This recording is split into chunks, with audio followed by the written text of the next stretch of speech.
Good morning, children. Now we are going to see about the lesson Anbu and the fish. In this lesson, we are going to talk about two boys who used to catch fish to cook.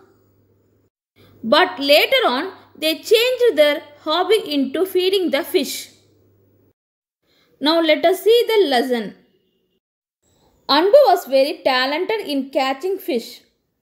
He always went to catch fish with Madan. They usually used dhoti as a net to catch the fish. Anbu also made fishing rods using sticks and thorns at home. Let me explain now. Anbu and Madan used to go for fishing during Sundays. So before going for fishing, they needed to keep fishing material ready. They needed a net. But they usually used a dhoti as a net to catch the fish.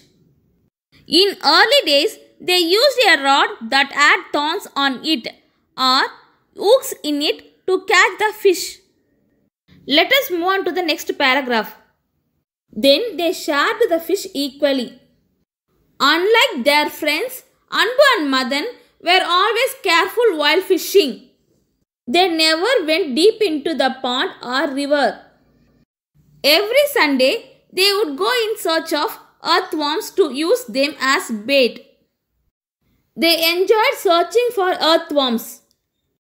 Once the bait was ready, they would go fishing. Let me explain now. They went to search for earthworms to use them as bait. Bait means it's a trap for the fish. They used earthworms and fit them in the rods. So when the fish tried to eat the bait, they would get caught into thorns or hooks. So once the bait was ready, Anbu and Madan would go to the pond or the lake for fishing. They would not move deep into pond. Let us move on to the next paragraph. On one Sunday, Anbu was not happy. They were able to catch only 3 fish. The fish were very small to cook. Madan told him to grow the fish at home. Anbu filled the jar with water and let the 3 fish into it. The fish existed and swam in different directions. Anbu thought the fish was hungry and dropped earthworms into the jar. But to his surprise, the fish did not eat. He saw their eyes and could feel their fear. Let me explain now. They used to share the fish equally. But one Sunday Anbu was very sad because they got only 3 fishes. They were not able to share it, so Madan told Anbu to rear the fish at home. Rear means to bring up. Anbu filled the jar with water and let the 3 fishes into it.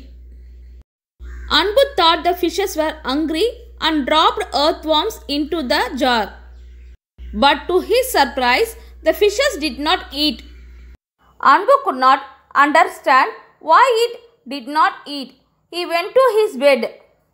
Let us move on to the next paragraph. Next morning, he went straight to the fish jar from his bed. He saw only 2 fish in the jar. He searched for the fish everywhere. Then he saw 1 fish on the floor. Anbu was very sad and his father consoled him. In the evening, his father got a new fish tank. Anbu changed the fish to the new tank. Let me explain now. Next morning, when he ran to the jar to see the fish, he could see only 2 fishes in the jar. He searched for the third one and he found it on the floor. The fish was dead. He was very sad. His father consoled him. Anbu's father bought a new fish tank. Anbu changed the fishes to the new tank. Let us move on to the next paragraph. The next day, Anbu rushed back from school to the tank. He saw that one more fish was dead and floating on the top. He started crying. His father said, "These fish live in the river and lake. Nature is their home. It is best to let them be free." He saw the last fish swimming alone and he felt bad. He took the fish to the same pond and set it free. From then on, Anbu and Madan bought a packet of puffed rice and fed the fish. Feeding fish was their new hobby. Let me explain now. The next day, when he came back from the school, he saw that the fish was dead and floating on the top of the water. He was very much disappointed. Anbu's father advised him that these fish live only in the river and lake. So, nature is their home. It is best to let them be free. So, Anbu and his friend Madan took the fish and went to the pond and set it free. From then, they used to feed the fish with puffed rice. We call puffed rice as pori in Tamil. Now, Anbu and Madan's new hobby was feeding fishes. Children, I hope you all enjoyed the story. Thank you, children.